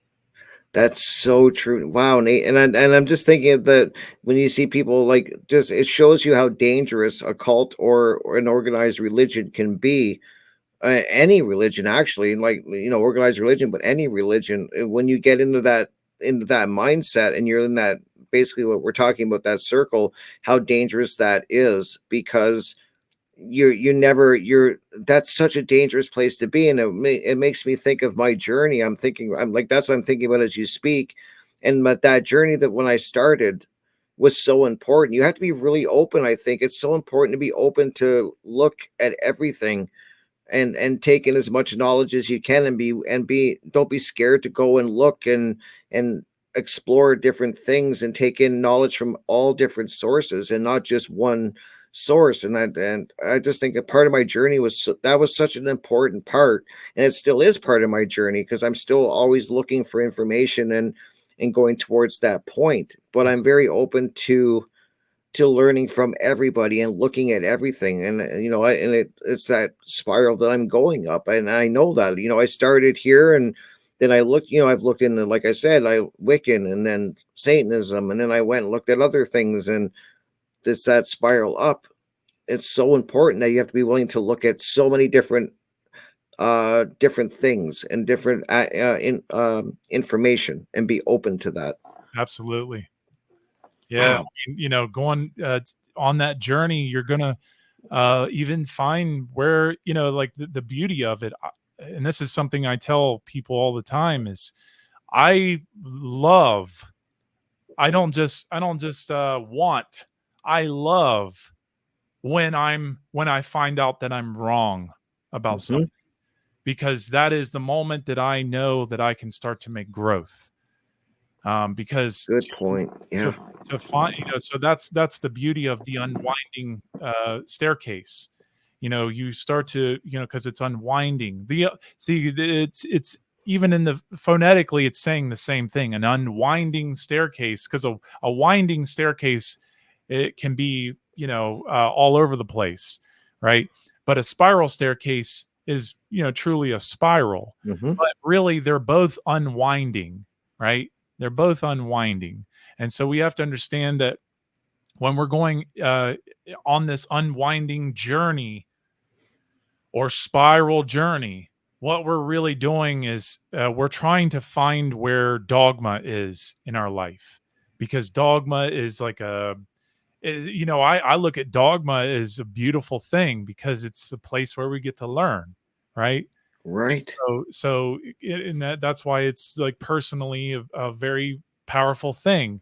because we look at, well, a lot of us we look at dogma as a very negative thing, but Yep. I look at it neutrally, because it's, if we don't find dogma, then we're doing something wrong. Um, That's true.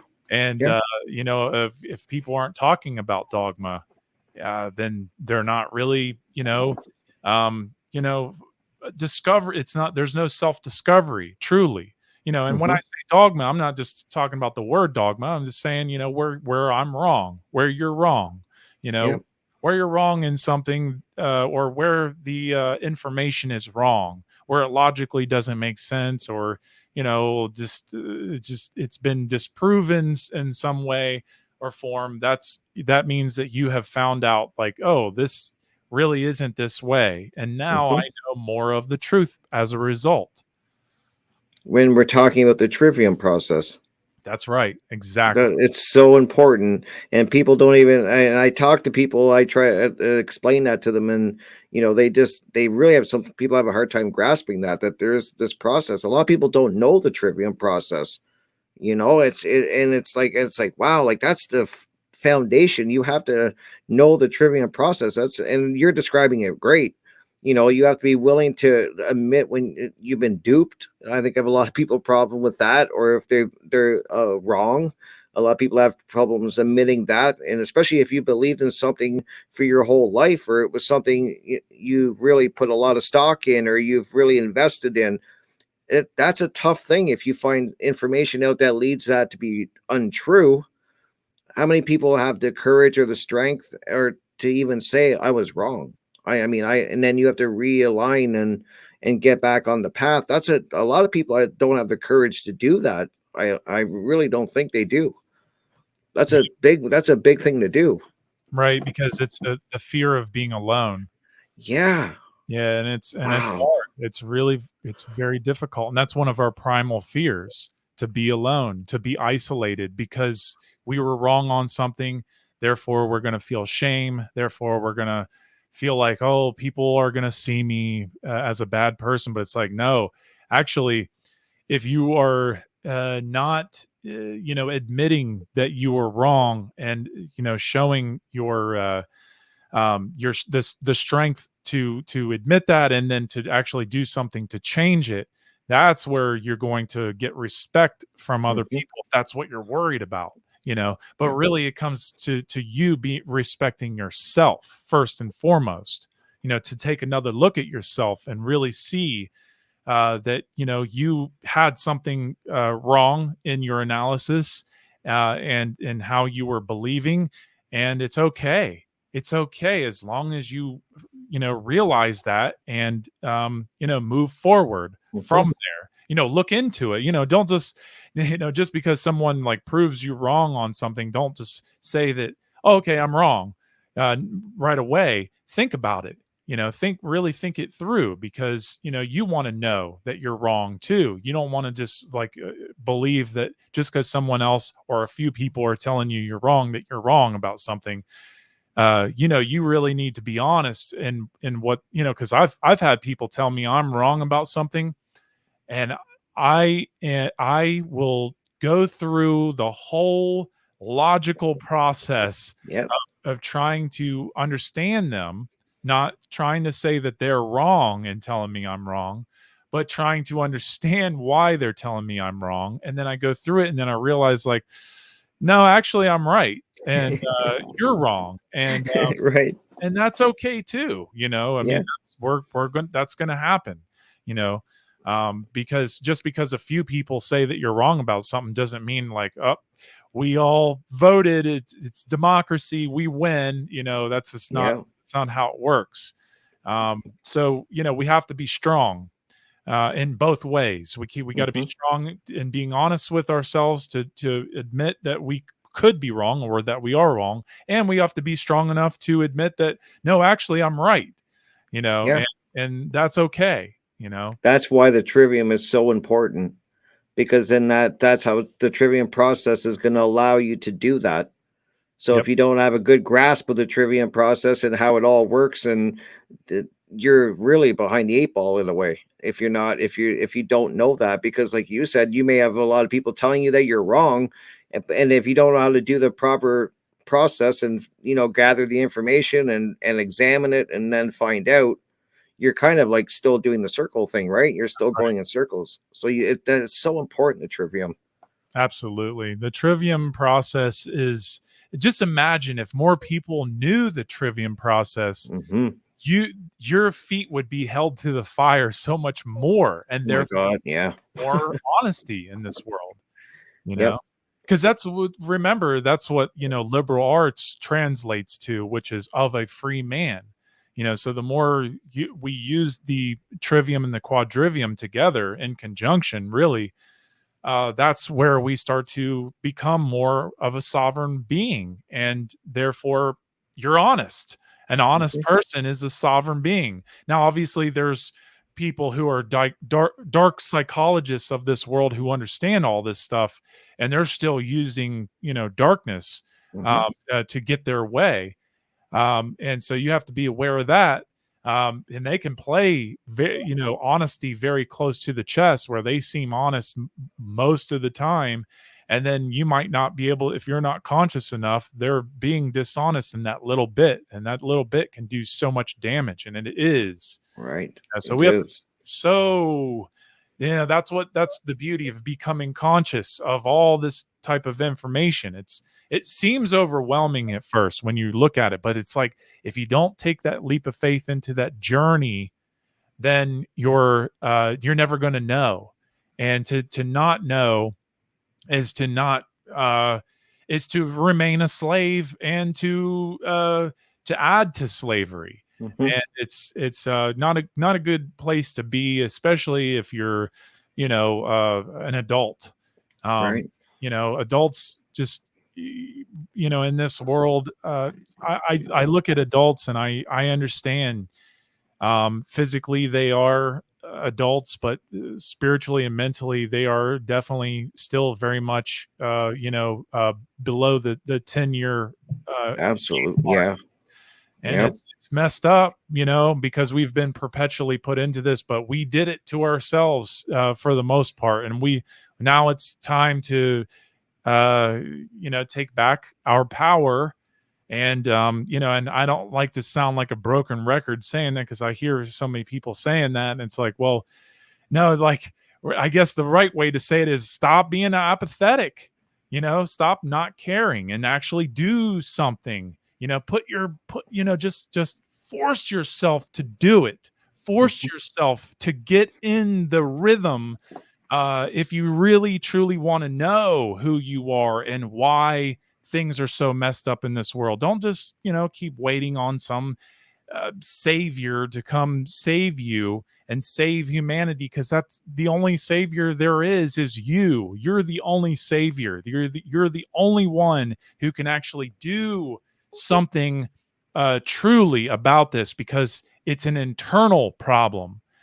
And when you internally go inward and have that alchemical marriage, and think about this, when it comes to marriage, it's in the physical traditional marriage, it Mhm. takes work to maintain that bridge of marriage, right? Mhm. It's the same thing in the mind. If you are trying to maintain marriage within, once you have that alchemical marriage, it's not just something that you're just gonna like wake up one day and be like, oh, I had an alchemical marriage. It's not like that. But Yep. but but you can become, I've seen people who have raised and become very balanced, and then they start to not work on a certain aspect of their brain and start to drift back into an Yes. imbalance, and that creates a divorce. And you don't want the divorce. Till death do us part. That you have to keep that in your heart. That's really the truth. If you don't keep that in your mind while you're marrying your two hemispheres, that is one of the deepest things that, one of the most powerful things anybody could ever really hold dear to their personal being. Till death do us part. And I would say it doesn't even go apart. because once you unify and you get out of dualistic, the dualistic mindset, get out of, the hemispheres being divided, then, and you move towards that wholeness, that's really, you're moving towards oneness. Mm-hmm. And so to move towards oneness, you know better, Yeah, better. You have to maintain that.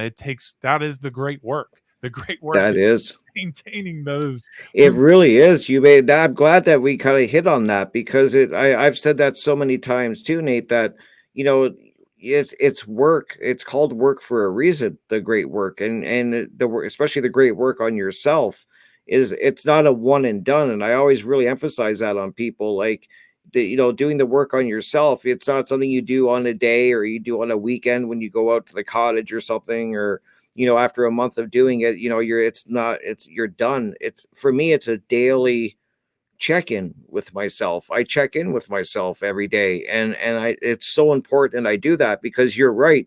People can get to the point where they've, that marriage has taken place and they've got both sides, the hemispheres working together. But if you're not, if there's so many distractions and things pulling at people, if you're not very conscious of that and not checking in on yourself, you can very easily slip back into an imbalance. And it's not that hard to do it. I see it happen to people a lot, and then it's so that checking in is so important. I'm so glad that you brought that up. It's work.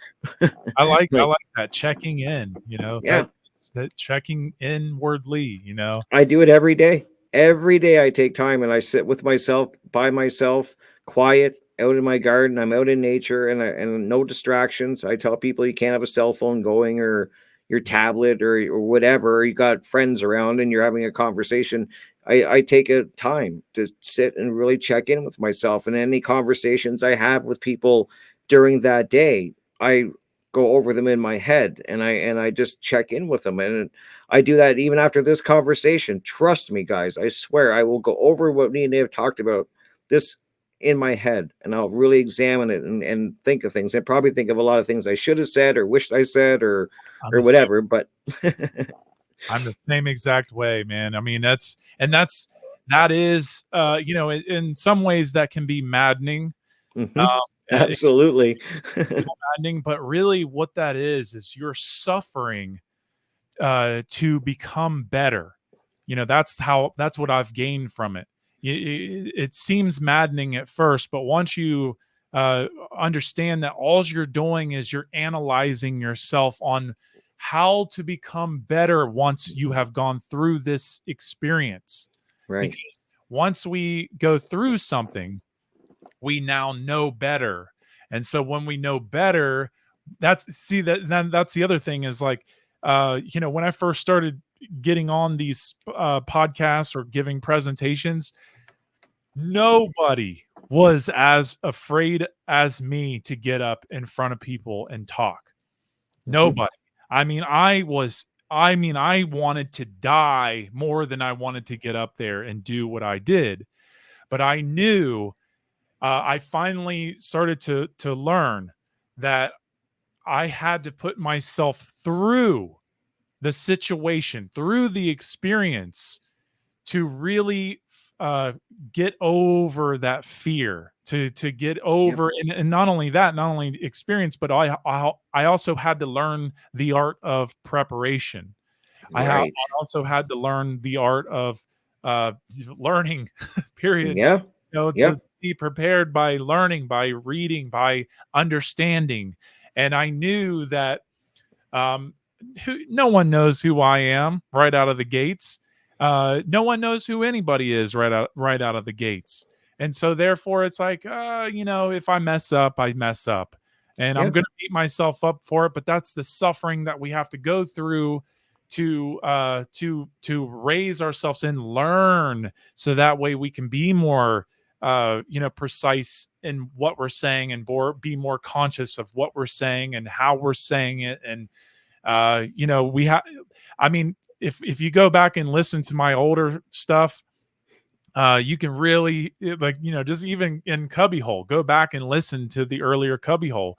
You can tell that I knew, uh to a high enough degree what I was talking about and how important it was to put it out. But you can tell now in how I'm presenting myself, Mhm. compared, now compared to then, that now I understand not only so much more, but I have more confidence in what I'm saying. And Yep. I went on that spiral path through all the hardships of not really, completely understanding what I was saying or completely knowing what I was saying. And not that I completely know everything that I'm saying either. Mhm. Now, I'm just saying that I really was in a more immature position back then. Now I'm more mature and I'm going to continue to get more mature. I'm going to continue to grow. And so, 3 years from now, I'm going to look back at this show and be like, man, I've really come a long way since then, Yeah. you know? Yep. And that's the beauty. That's like, I mean, that's the butterfly metamorphosis, you Yep. know? It's you're going through that change and eventually you come to a place where you can actually do these types of shows. You can go up in front of people and do presentations. I still get knots in my stomach a little bit, get in front of people and saying stuff, Oh, but for sure. I've but I'm working through that all the time. And it's like, Yep. people just need to understand that you have to start somewhere. That's It's the that first step. Yeah, it's That's that right. first step, and so many people are in a state of fear, and that fear wins. And I've been guilty of it in previously, in years past that that fear ruled me, and I wouldn't do things, and I'd be like, no, I can't do it. I think of a million reasons why. The brain's great at making excuses and trying to talk you out of things, and it'll give you 1,000 reasons why not to do something, and you have to be strong enough, confident enough, know yourself well enough, and power through that. That's right. And you brought. I'm so glad that we kind of touched on that, because I think a lot of people are stuck in that state that I can't do it, or they're scared. They got all these excuses, and it's okay to fumble and kind of. You're gonna make mistakes. I constantly do. Constantly, I'm always doing like, oh, I should have said this, I should have done that, or whatever. But you got to keep moving forward, and that's the only way you're going to get better at it, as you just perfectly explained. Like you see the progress over the years, from where you were then to where you are now. Well, you got that way because you didn't give up. You didn't. Uh, you kept moving forward, and that is the key that people have to start realizing. Get on this spiral that we're talking about. Don't be scared to fail. Don't be scared to make mistakes. That's perfection. I think is what kills so many things. People just aim for perfection. Well, sorry, I mean, I make mistakes still, and you got Absolutely. it. Yeah, you have to be okay with that. That's fine to learn that way. I that's great learning in that. The spire path is painful. The spiritual path is Right. painful, right? Yep. It's not something that you just are gonna, walk on clouds and, be inside rainbows and have all kinds of laughter and anything like that. Mm-hmm. It's Yeah. I mean, you're literally going to experience some of the most painful internal feelings that you've ever felt, because that what that means is that you're becoming sensitized, Yep. and sensitivity means reconnection to nature. And so that pain is, to force yourself to awaken.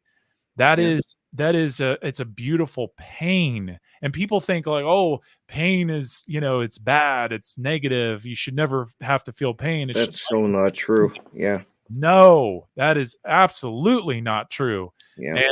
And you must feel pain to, what's the saying? No pain, no gain, No right? gain. Yeah. And so you won't gain anything. You'll if you stay in that circle, you'll gain nothing, right? Yep. And you might gain experience, sure, and you might gain actual like really negative suffering as a result, and you will, because Yeah. that's how that works as well. I think of that as working out. Like, I mean, I work out every day, and yeah, it's painful. But I can see the progress I'm making from even 6 months ago. But there's a pain aspect to it. It's not a negative. It's just what it is. It's part of that process. And if you're not moving forward and going through that pain, like you said, you kind of get caught in that circle. And what happens? You get weaker That's staying right. in that state. You just become weaker and frail. And look how people are now. Look how so many people are around in the world. They're just weak. They're frail. They're no backbone. You hear that people say all the time. Yeah. You have to go through that pain. It's you make a great point. It's not a negative at all. It's what part of the process, Yeah. you know. It really is what brings uh being alive, feeling alive is all about. Because to feel alive means that aware, you are conscious, you are recognizing what is happening within you, and therefore you are also recognizing what's happening outside of you, Right. around you. And to be sensitized in that way is to, really understand your environment. Something Bruce Lipton, I don't know if you're familiar with his work, Yes, absolutely. but man, the way he describes it is that when you're around an environment that is affecting your field, Hmm. your toroidal force field, this field that goes through you and around you. That field is what interacts with other fields around you, being other people, being other beings, being other, life forms, just being your environment in general. And if you are not conscious of that field, if you're not conscious, period, then your field is so much more prone to be negatively affected by others negative fields or just the negative environment that you could be in.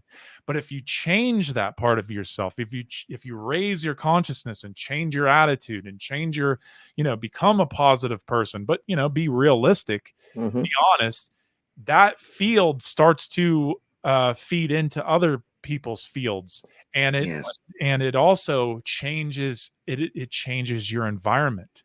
It doesn't mean that your absolutely. environment just, magically becomes better, but it does mean that you become so conscious that you can do something about it instead of just, being lazy and being apathetic and ignorant and just not caring. Yeah. Uh, you know, we have the ability to change our being to not, that's the other thing. If we're living in that, if we're living unconscious, we're more prone to disease. People don't Hmm. realize that, you know, Yep. because the more that we're not conscious of our own being, our physical, spiritual, mental being, we are definitely more prone to disease and getting ill. And, Yep. having an ill mind, having an ill body, having an just not even having your spirit lit up, you know, your spirit is suppressed because you're around so much negativity, so much, bombardment of illness. And that Hmm. illness, let me tell you that the one of the biggest illnesses is the belief in man as authority. That's Because huge. Yep. when you have that belief around you, it just, like you were talking about with people being weak, it weakens your field, it weakens you. Period. Hmm. So you have to work on your consciousness. You have to become more conscious if you want to see a better results. But obviously, if people are calcified and constantly getting sick, they're just going to think it's just all materialism. It's just Yeah. like, oh well, it's just the way things are, and there's nothing you can do about it. And I can't change my biology with my beliefs. I can't change anything. It's just the way that it is. This is a I hear that a lot. Oh my God, I hear that so much. Just the way it is. It's yep, like, no, it's not at all, but I hear it so often. very religious mindset. It Very, really is. Wow. But I'm just I thank you so much. I just want to ask, will you come back in the future and do a part two? oh, Because I'm absolutely. I'm enjoying this conversation so much, and I definitely want to get you back and continue where we left off because I mean I could talk to you for another 2 hours. I'm really enjoying this and getting into some great stuff here. So I really do hope you'll come back, and I'm up for a part two. Absolutely. Before we wrap it up though, I want to give you the floor. Let everyone know where they can find your work, what you're working on, anything that you want people to know. I will make sure that I put it in the description, like I said, all the links. But please let everybody know what you're working on, where they can find all your great content. Well, first of all, I really appreciate you bringing me on your show, and it's just I've been thinking a lot as well, critically. It's so much, and I really appreciate your show. I've watched quite a few of your shows, and Thank you. I think it's really awesome what you're doing. I really commend you for your efforts, and if anybody is interested in more of the content that you're hearing on this show, you can go to cubbyhole.com, start a podcast number one, work your way forward. And also I have a show called Outcasting that you can find under Nate at the Cubbyhole website, and just go down there. You can see my whole magnum opus there, but really I made the whole Cubby Hole. I put the whole, the podcast together, but I share that with Brandon and Douglas Martin, and they've done tremendous work on there. So you'll definitely not go wrong in that podcast. But as far as Outcasting, it is basically a show that I did kind of like a spin-off, if you will, of the Cubbyhole, where it's just more of a solo show for now. I definitely want to start getting more guests on eventually. Very cool. But I wanted to learn the video format, and I really wanted to get used to that, and for my own personal reasons. And it's really cool. I've really come a long way, just learning how to create the content and put videos together and edit and all that stuff. And I'm going to continue doing that. That's kind of that platform is really for me to experiment and keep getting better at my content creating. And I'm also sharing the content of Cubbyhole within that show, just kind of refining things and making it more simple and more palatable, so that way 20 minutes a show gets people to basically whet their appetite to go want to Right. dive deeper into the 2 hour plus shows of the Cubbyhole. And also I'm working on a new presentation, a follow-up presentation called Earth Brain 2, The Sacred Trace. This is a follow-up to my Earth Brain 1, the corresponding symbolism.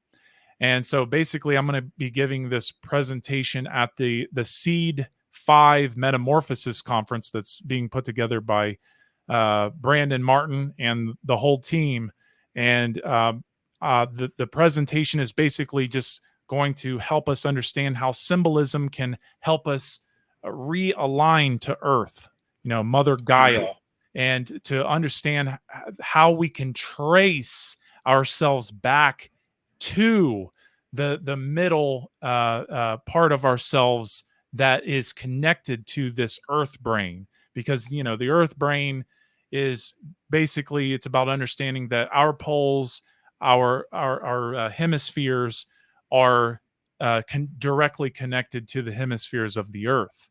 And when we understand that very deeply, then we recognize that we are very important aspects to this Earth. I mean, obviously we are not knowing that even, but knowing that, it starts to really solidify the responsibility that we have to this great planet. And so I'm just trying to show how mystery traditions can help us really understand our connections to this planet. And so that's what I'm working on currently, and I'm working on new Cubbyhole shows, and that's really all I have That's awesome. for the year.